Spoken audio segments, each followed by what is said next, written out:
Tanker ಮತ್ತು KSRTC bus ನಡುವೆ ಮುಖಾಮುಖಿ ಡಿಕ್ಕಿ.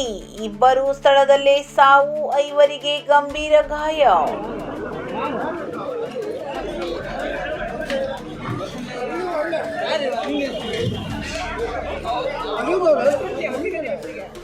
ಉತ್ತರ ಕನ್ನಡ ಜಿಲ್ಲೆಯ ಅಂಕೋಲಾ ತಾಲೂಕಿನ ರಾಷ್ಟ್ರೀಯ ಹೆದ್ದಾರಿ 63ರ ಅಡ್ಲೂರು ತರಂಗ ಹೋಟೆಲ್ ಸಮೀಪ ಗುರುವಾರ ಬೆಳಿಗ್ಗೆ ಭೀಕರ ರಸ್ತೆ ಅಪಘಾತ ಸಂಭವಿಸಿದೆ.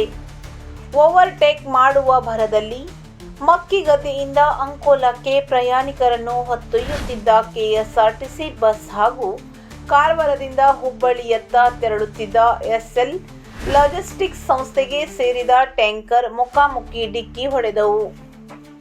ಘಟನೆಯಲ್ಲಿ ಟ್ಯಾಂಕರ್ ಚಾಲಕ ಹಾಗೂ ಅಂಕೋಲಾ ತಾಲೂಕಿನ ಕೇನಿ ಮೂಲದ ಪ್ರಯಾಣಿಕ ಭಾಸ್ಕರ್ ಪಾಂಡುರಂಗ್ ಗಾಂವ್ಕರ್ ದಾರುಣವಾಗಿ ಸಾವನ್ನಪ್ಪಿದ್ದಾರೆ.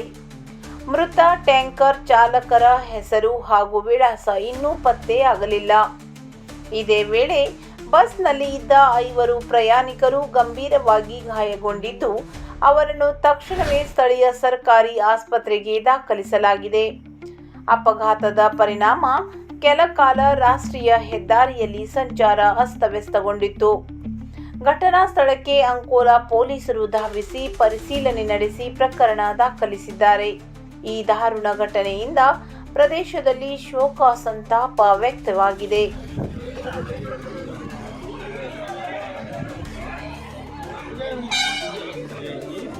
ಈಗ